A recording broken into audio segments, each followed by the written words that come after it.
Professor Ramgopal Yadav ji.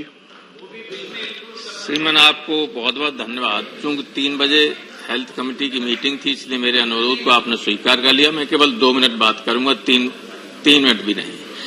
माननीय, आपके माध्यम से मेरी कुछ आशंकाएं हैं, 1-2 आशंकाएं, क्योंकि इस बिल को मैंने देखा है, इसमें महत्वपूर्ण चीजें सिर्फ 3 हैं।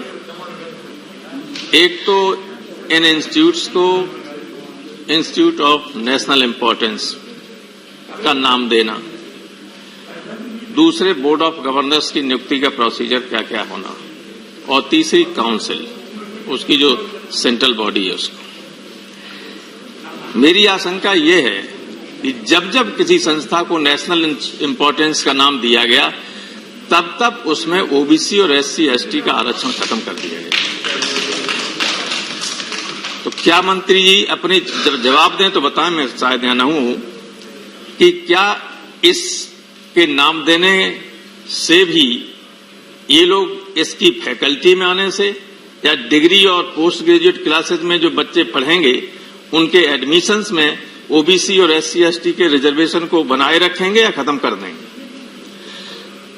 दूसरी बात यह है कि ये जो आप काउंसिल बना रहे हैं, इसमें जो है उसमें लगभग 22 से 24 लोग हैं।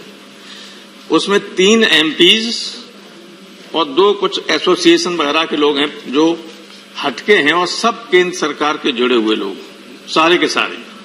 कुछ जॉइंट सेक्रेटरीज हैं, कुछ उसके नॉमिनीज हैं, कुछ और एडमिनिस्ट्रेटिव जो मिनिस्ट्री है उसका नाम आपको लिखना चाहिए, तो केमिकल्स और फर्टिलाइजर है, हेल्थ तो है नहीं। या तो हेल्थ लिखिएगा या केमिकल्स और फर्टिलाइजर लिखिएगा, वो आपने कहीं नहीं उसका जिक्र किया।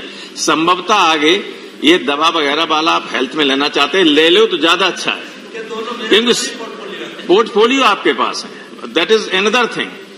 लेकिन अगर न हो तब तो वो उसमें ये कंफ्यूजन होता है कि कौन से मंत्रालय का मंत्री काउंसिल का अध्यक्ष होगा, राज्य मंत्री उसका उपाध्यक्ष होगा। सिर्फ आपने एडमिनिस्ट्रेटिव उसका बात की है।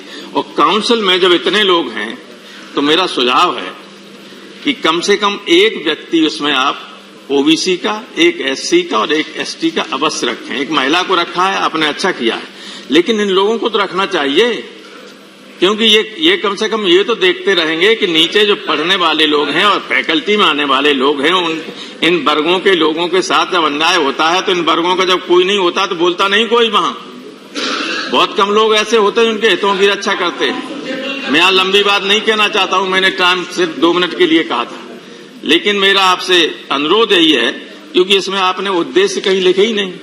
ये जो बिल आया हम लोगों के सामने, सारे बिल्स के साथ एक ऑब्जेक्ट क्या है इस बिल को लाने के लिए, वो आते हैं, लेकिन इसमें कहीं मेंशन नहीं किया गया है। तो हमें लगा कि केवल आपका उद्देश्य यह है कि इसको नेशनल इंपॉर्टेंस की संस्था बना दिया जाए। ये 7 संस्थाएं हैं, तो उसका ख्याल रखिएगा, ध्यान रखिएगा। और ये देश के जो बड़ी संख्या में लोग हैं, पिछड़े, दलित और आदिवासी या शेड्यूल्ड ट्राइब, उनका ख्याल रखिएगा। उनको तो कोई पूछता ही नहीं है।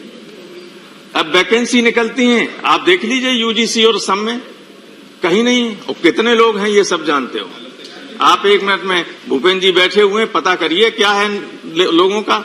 आप सरकार चला रहे हैं, आपको इनके हितों की रक्षा करनी चाहिए। बहुत बहुत धन्यवाद सर।